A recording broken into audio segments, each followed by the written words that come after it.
एक बहुत ही आम से दृश्य की कल्पना करते हैं। मतलब एक बड़ा सा कमरा है जहां बहुत सारे लोग आपस में बातचीत कर रहे हैं। बिल्कुल। कोई अपनी ड्रिंक हाथ में लिए हुए है या किसी चुटकुले पे हंस रहा है। हाँ, और चारों तरफ एक हल्की सी चहल पहल है। तभी दरवाजे से कोई अंदर आता है। वो व्यक्ति कोई शोर नहीं मचाता, कोई जोर की आवाज नहीं निकालता। और शायद उसने कोई बहुत भड़कीले कपड़े भी नहीं पहने हैं। बिल्कुल। लेकिन फिर भी अचानक कमरे में मौजूद लगभग हर इंसान की नजर उस दरवाजे की तरफ मुड़ जाती है। ऐसा अक्सर होता है ना? उस इंसान की मौजूदगी में, उसके चलने के तरीके में, उसकी खामोशी में कुछ ऐसा है जो बिना एक शब्द बोले भी सबका ध्यान खींच लेता है। और हम इंसान अक्सर इस चीज को एक रहस्य मान लेते हैं। सही कहा। ऐसा लगता है जैसे ये कोई जादुई आकर्षण है, कोई एक्स फैक्टर है, या कोई ऐसी खूबी है जिसके साथ कुछ खास लोग ही जन्म लेते हैं और बाकी दुनिया सिर्फ उन्हें देखती रह जाती है। लेकिन आज की इस गहन चर्चा में हम इसी मिथक को पूरी तरह से तोड़ने वाले हैं। चलिए इसे समझते हैं। आज हमारे पास जो स्रोत सामग्री है वो पावरफुल ऑरा के 5 स्तंभ यानी the 5 pillars of a powerful aura पर आधारित है। और ये एक बहुत ही दिलचस्प विषय है। बिल्कुल। हमारा मिशन ये समझना है कि ये ऑरा असल में कोई जादुई धुन नहीं है जो किसी इंसान के चारों तरफ तैरती है, बल्कि ये इंसान की सोच, उसके आत्मविश्वास, शारीरिक हाव भाव और व्यवहार का एक मिश्रण है जो कि पूरी तरह से सीखा जा सकता है। हाँ, तो इस चर्चा से जो सबसे बड़ी बात निकलकर आने वाली है वो ये है कि इस ऊर्जा को कोई भी इंसान अपने भीतर जगा सकता है, इसे निखारा जा सकता है। इसे समझना इसलिए भी जरूरी है क्योंकि लोग अक्सर सोचते हैं कि ओरा का मतलब बस महंगे कपड़े पहनना है या कोई खास तरह का परफ्यूम लगाना। हाँ, या बहुत तेज आवाज में बात करना। लेकिन जो स्रोत सामग्री हमारे पास है वो बताती है कि ये पूरी तरह से अंदरूनी ऊर्जा को बदलने के बारे में है। मतलब बाहरी दिखावा एक हद तक काम कर सकता है, लेकिन जब तक इंसान के भीतर की ऊर्जा नहीं बदलती, बाहर की दुनिया का नजरिया उसके प्रति कभी नहीं बदलता। तो ये सवाल उठता है कि इस अंदरूनी ऊर्जा को बदलने की शुरुआत होती कहाँ से? ये सबसे पहला और अहम कदम है। अगर हम स्रोत के पन्नों में उतरें तो जो सबसे पहली और मजबूत नींव उभर कर आती है वो है खुद पर गहरा भरोसा। बिल्कुल। इंसान का अपने बारे में जो विश्वास है वही तय करता है कि दुनिया उस पर कितना विश्वास करेगी। सही बात है। अगर कोई व्यक्ति अंदर से खुद को कमजोर, अयोग्य या किसी से कमतर मानता है तो एक बहुत ही अजीब सी बात होती है। वो बात बिना बोले ही हवा में तैरकर दूसरों तक पहुंच जाती है। लोग उसे भांप लेते हैं। इसके ठीक विपरीत, जब किसी को अपनी काबिलियत पर यकीन होता है तो वो यकीन उसकी चाल में और उसकी आवाज की गहराई में साफ नजर आता है।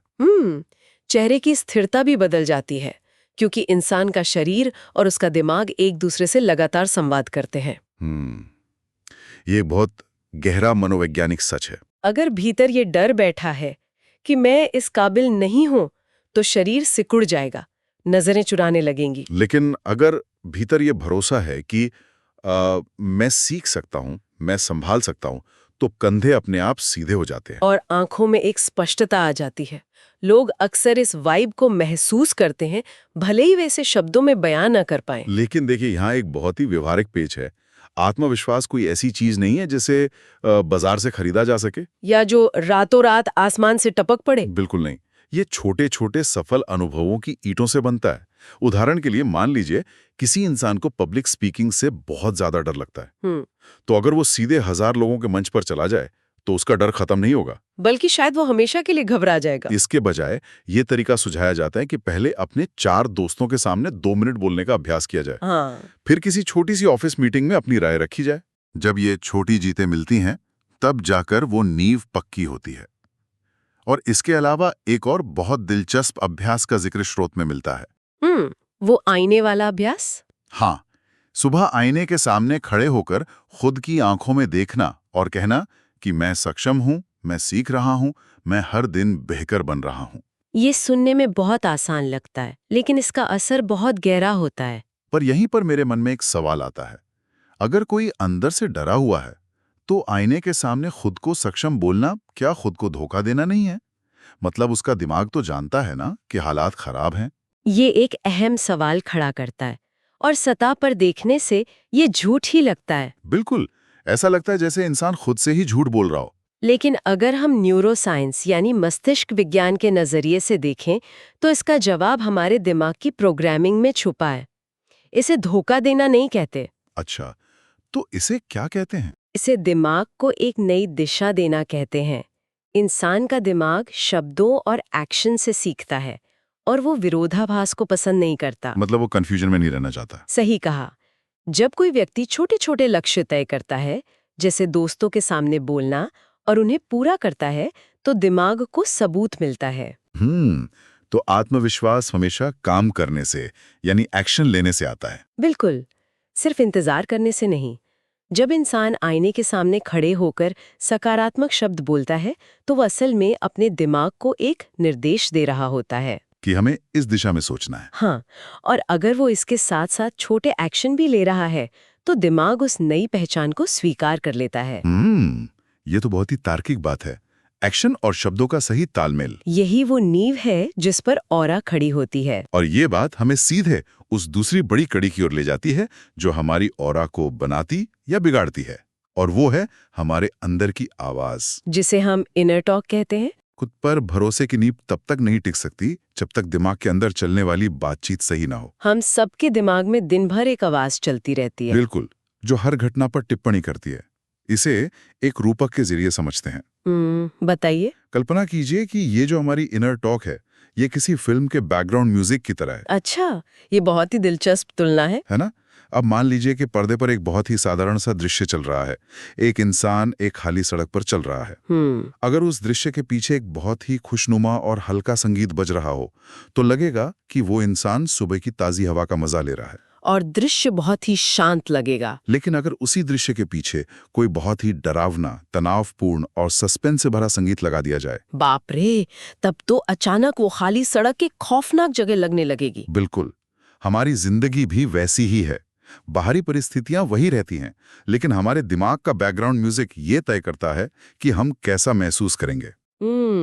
और इसका सीधा असर हमारे शरीर पर पड़ता है। हाँ, अगर कोई व्यक्ति किसी नए काम को शुरू करने से पहले खुद से ये कहता है कि मुझसे नहीं होगा, मैं हमेशा हार जाता हूँ, या लोग क्या सोचेंगे, तो उस व्यक्ति के शरीर की ऊर्जा तुरंत गिर जाती है। उसका असर उसकी चाल ढाल पर पड़ता है, और सामने वाला व्यक्ति उस नकारात्मक बैकग्राउंड म्यूजिक को तुरंत भांप लेता है। और यही वो जगह है जहां किसी भी इंसान की ऑरा या तो बहुत विशाल बन जाती है या पूरी तरह सिकुड़ जाती है। इंसान दुनिया का सबसे बड़ा आलोचक खुद ही होता है। सही बात है। हम दूसरों की गलतियों को तो फिर भी माफ कर देते हैं, लेकिन अपनी छोटी सी गलती पर खुद को कोसने लगते हैं। और जब अंदर इतनी बड़ी जंग चल रही हो, तो बाहर एक शांत और प्रभावशाली ऑरा कैसे बन सकती है? नहीं बन सकती। अंदर का शोर बाहर भी सुनाई देता है। इसे सुधारने का एक बहुत ही सटीक तरीका जो स्रोत में सामने आता है, वो है उस आवाज को एक सकारात्मक मोड़ देना। मतलब अपनी आलोचना करने के बजाय उसे दिशा देना। जैसे अगर दिमाग कहता है कि मैं हमेशा गड़बड़ कर देता हूं, तो उसे बीच में रोकना और खुद से कहना कि हाँ, इस बार मुझसे गलती हुई है, लेकिन अगली बार मैं बेहतर करूंगा। बिल्कुल। एक 7 दिन के अभ्यास का भी सुझाव दिया जाता है, जहां किसी भी व्यक्ति को सिर्फ अपनी ही चुनी हुई भाषा पर ध्यान देना होता है। हर बार जब कोई नकारात्मक विचार आए तो उसे पकड़ना और बदलना। सही कहा। अगर हम इसे बड़े नजरिए से जोड़ें, तो हम पाएंगे कि इंसान का अवचेतन मन यानी सबकॉन्शियस माइंड बार बार सुनी गई बातों को ही सच मान लेता है। मतलब जो हम खुद से बार बार कहते हैं वही हमारी हकीकत बन जाता है। बिल्कुल। अगर कोई खुद को रोज कमजोर कहेगा, तो उसका दिमाग और शरीर उसी सांचे में ढल जाएगा। तो यहाँ नियम बहुत सीधा और स्पष्ट है। हर इंसान को खुद के साथ बिल्कुल वैसा ही व्यवहार करना चाहिए जैसा वो अपने किसी बहुत अच्छे दोस्त के साथ करता है। अरे वाह! जब एक सच्चा दोस्त गिरता है या फेल होता है, तो हम उसे डांटते नहीं हैं। हम उसे उठाते हैं, हौसला देते हैं। यही काम अपनी इनर टॉक के साथ करना है, खुद का बेहतरीन दोस्त बनना। लेकिन मान लीजिए कि किसी ने अपनी इस अंदर की आवाज को सुधार लिया, उसका बैकग्राउंड म्यूजिक अब सकारात्मक हो गया। फिर क्या दिक्कत है? एक दिक्कत आती है। अगर उस इंसान का दिमाग सकारात्मक तो है, लेकिन वो उस कमरे में मौजूद ही नहीं है जहां वो शारीरिक रूप से बैठा है, तो क्या होगा? ये तो आज की डिजिटल युग की सबसे बड़ी समस्या है। और यहीं पर ओरा का सबसे शांत लेकिन सबसे असरदार पहलू सामने आता है, वर्तमान की शक्ति और स्थिरता, जिसे हम प्रेजेंस और माइंडफुलनेस कहते हैं। बिल्कुल। एक पावरफुल ओरा का सबसे बड़ा राज इसी प्रेजेंट मोमेंट में पूरी तरह मौजूद रहना है। इंसान का दिमाग अक्सर टाइम मशीन में बैठा रहता है। या तो अतीत की किसी पुरानी गलती का बोझ ढो रहा होता है, या फिर भविष्य की चिंताओं के जाल में उलझा रहता है। और इसका परिणाम क्या होता है? ध्यान बिखर जाता है। और जब ध्यान बिखरता है तो ऊर्जा भी बिखर जाती है। हम सब ने ऐसे लोगों से बात की है जो हमारे सामने बैठे होते हैं लेकिन उनका ध्यान कहीं और होता है। हाँ, वो बात करते करते बार बार अपना फोन चेक करते हैं। या आपकी बात सुनते हुए उनकी आंखों में वो खालीपन दिखता है जिससे पता चलता है कि वे अपने ही ख्यालों में खोए हैं। ऐसे इंसान के पास खड़े होकर किसी को भी अच्छा महसूस नहीं होता। लोग उस व्यक्ति की ओर आकर्षित नहीं होते जो मानसिक रूप से वहां मौजूद ही नहीं है। सही बात है। इस बिखराव को रोकने के लिए एक बहुत ही सरल उपाय है, ध्यान यानी मेडिटेशन का अभ्यास। रोज 10 से 15 मिनट अपनी सांसों पर ध्यान केंद्रित करना। और यहाँ एक बहुत ही बड़ी गलतफहमी को दूर करना जरूरी है। ध्यान का मतलब अपने विचारों से लड़ना या उन्हें रोकना नहीं है। बिल्कुल नहीं। अगर कोई विचारों को रोकने की कोशिश करेगा तो वे और तेजी से आएंगे। इसका मतलब सिर्फ एक दर्शक बनकर उन विचारों को आते जाते देखना है बिना उलझे। हाँ, यहाँ तक कि खाना खाते समय सिर्फ खाने के स्वाद पर ध्यान देना या चलते समय सिर्फ अपने कदमों को महसूस करना भी वर्तमान में रहने का ही अभ्यास है। ऊर्जा का सीधा संबंध ध्यान से है। जहां ध्यान जाता है, ऊर्जा वहीं बहती है। लेकिन यहाँ बात बहुत दिलचस्प हो जाती है। अक्सर लोग ऑरा शब्द को सुनते ही किसी बहुत ही आक्रामक या बहुत ज्यादा बात करने वाले इंसान की तस्वीर दिमाग में लाते हैं। जिन्हें लगता है कि जो पूरे कमरे का ध्यान खींच ले वही ऑरा है। हाँ, लेकिन ये सारी बातें तो शांति पर जोर दे रही हैं। एक शांत मन और एक प्रभावशाली ऑरा के बीच असल में क्या संबंध है? ये एक बहुत ही गहरा सवाल है। असली ऑरा शोर मचाने से कभी नहीं बनती। अच्छा। जो इंसान बहुत ज्यादा बोलता है या हर जगह हावी होने की कोशिश करता है, वो असल में अपनी असुरक्षा को छिपा रहा होता है। मतलब इनसिक्योरिटी। बिल्कुल। जब मन शांत होता है तो इंसान तुरंत प्रतिक्रियाएं नहीं देता, बल्कि वो सोच समझकर जवाब देता है। मतलब वो रिएक्ट नहीं करता, रिस्पॉन्ड करता है। हाँ, उसकी भावनाएं उसके नियंत्रण में होती हैं। छोटी छोटी बातों पर गुस्सा आना, घबरा जाना, ये सब एक अशांत मन के लक्षण हैं।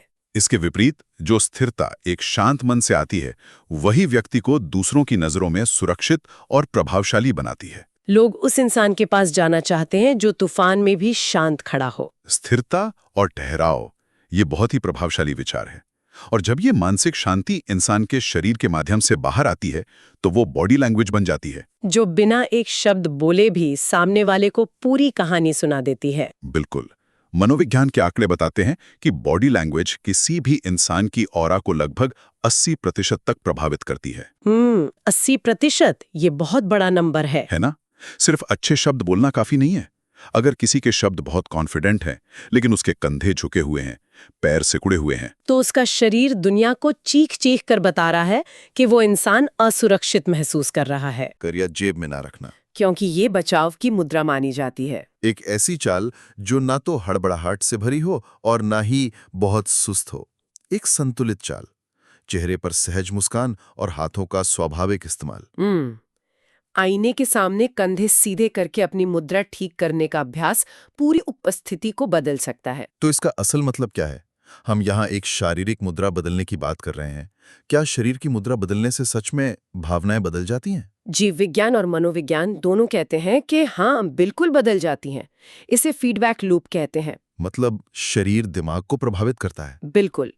आमतौर पर हम सोचते हैं कि भावनाएं शरीर को नियंत्रित करती हैं, जैसे दुखी होने पर कंधे झुक जाते हैं। हाँ, ये तो आम बात है। लेकिन विज्ञान ने साबित किया है कि ये रास्ता दोनों तरफ जाता है। जब कोई इंसान जानबूझकर अपने कंधे सीधे करता है, सीना चौड़ा करता है और गहरी सांस लेता है, तो शरीर का नर्वस सिस्टम एक संदेश सीधा दिमाग को भेजता है। दिमाग को लगता है कि अरे, शरीर इतनी खुली स्थिति में है, इसका मतलब सब सुरक्षित है। और वो तुरंत आत्मविश्वास बढ़ाने वाले हार्मोन शरीर में छोड़ना शुरू कर देता है और स्ट्रेस हार्मोन को कम कर देता है। और सबसे जरूरी बात, पावरफुल ऑरा का मतलब दूसरों को डराना बिल्कुल नहीं है। इसका मतलब सिर्फ स्थिर, सुरक्षित और सहज दिखना है। यही सहजता लोगों को चुंबक की तरह खींचती है। एक स्थिर और खुलापन जो डराता नहीं बल्कि आमंत्रित करता है। और यही आमंत्रण हमें इस चर्चा के सबसे महत्वपूर्ण पड़ाव तक ले आता है कि उस ऊर्जा का दूसरों पर क्या प्रभाव पड़ता है। बिल्कुल, क्योंकि ऑरा कभी भी सिर्फ अपने तक सीमित नहीं रहती, कोई इंसान अकेले जंगल में बैठकर ये दावा नहीं कर सकता कि उसकी ऑरा बहुत प्रभावशाली है। और हमेशा इस बात पर निर्भर करती है कि उस व्यक्ति की ऊर्जा का कमरे में मौजूद बाकी लोगों पर क्या असर हो रहा है, या अपने कपड़ों पर फोकस करे। बल्कि असली ऑरा वाला इंसान वो है जिसकी मौजूदगी में दूसरे लोग खुद को बेहतर महसूस करें। इसके कुछ बहुत ही स्पष्ट तरीके हैं। पहला, सुनने की कला। अक्सर लोग बातचीत में सिर्फ इसलिए चुप रहते हैं ताकि सामने वाला चुप हो और वो अपनी बात कह सकें। लेकिन ऑरा वाला इंसान समझने के लिए सुनता है। दूसरा, बातचीत के दौरान एक स्वाभाविक आई कांटेक्ट रखना, बिना किसी को घूरे। तीसरा, आलोचना की जगह प्रोत्साहन के शब्दों का इस्तेमाल करना, जैसे नीचा दिखाने के बजाय कहना कि कोई बात नहीं, अगली बार और बेहतर होगा। और सबसे खास, रोज कम से कम एक व्यक्ति की सच्ची तारीफ करना, झूठी तारीफ नहीं। यहाँ दिलचस्प बात यह है कि हम इसे एक बहुत ही आम उदाहरण से समझ सकते हैं। बताइए। किसी भी पार्टी के बारे में सोचिए, वहाँ अक्सर दो तरह के लोग मिलते हैं। पहला व्यक्ति वो है जो बस अपने बारे में बात करता है, अपनी नई कार, अपनी सफलताएं, दूसरों की बात बीच में काटता है। लेकिन जैसे वो वहां से जाता है लोग राहत की सांस लेते हैं। ऐसे लोग एनर्जी वैम्पायर होते हैं। बाप रे, सही कहा। वहीं दूसरा व्यक्ति वो है जो मुस्कान के साथ मिलता है, लोगों की आंखों में देखकर बात करता है, उन्हें ध्यान से सुनता है। और जब ये दूसरा व्यक्ति बाहर जाता है तो लोग एक अजीब सी सकारात्मक ऊर्जा महसूस करते हैं। ओरा हमेशा इसी तराजू पर मापी जाती है कि किसी इंसान के जाने के बाद लोगों ने कितना प्रेरित या शांत महसूस किया। बहुत ही शानदार बात। लोग ये भूल सकते हैं कि आपने क्या कहा, लेकिन वे ये कभी नहीं भूलते कि आपने उन्हें कैसा महसूस कराया। बिल्कुल। तो अगर हम आज की इस पूरी गहरी चर्चा को एक सूत्र में पिरोएं, खुद पर गहरा विश्वास रखना, अपने दिमाग की आवाज को एक सच्चे दोस्त में बदलना, वर्तमान में पूरी तरह मौजूद रहना, अपने शरीर की भाषा को खुला रखना, और सबसे अंत में अपनी मौजूदगी से दूसरों के भीतर एक सकारात्मक ऊर्जा भरना, ये वो तत्व हैं जो मिलकर एक पावरफुल ओरा का निर्माण करते हैं। और ये रोज किए जाने वाले छोटे छोटे सुधारों का परिणाम है जो धीरे धीरे इंसान के पूरे वजूद को बदल देते हैं। ये एक यात्रा है, कोई मंजिल नहीं। और इस पूरी चर्चा के बाद एक बहुत ही गहरा विचार मन में आता है। वो क्या है? अगर हमारी ऑरा का सबसे बड़ा हिस्सा इस बात से तय होता है कि हम दूसरों के साथ कैसा व्यवहार करते हैं, तो क्या जिसे हम पावरफुल ऑरा कहते हैं वो असल में गहरी इंसानियत, संवेदनशीलता और निस्वार्थता का ही दूसरा नाम नहीं है? ये तो बहुत ही गहरी बात है। विचार करने वाली बात है कि हम दुनिया को आकर्षित करने के लिए अपनी ऑरा नहीं बनाते, बल्कि हम दुनिया को थोड़ा और बेहतर महसूस कराने के लिए अपनी ऑरा का निर्माण करते हैं। दुनिया को बेहतर महसूस कराने के लिए। और जब कोई व्यक्ति इस विचार को अपने भीतर उतार लेता है तो वो सिर्फ एक व्यक्ति नहीं बल्कि एक सुरक्षित ऊर्जा बन जाता है। सुनने वालों के लिए आज बस इतना ही। इस विचार को अपने साथ रखिए और अपनी रोजमर्रा की जिंदगी में इस पर गहराई से सोचिएगा।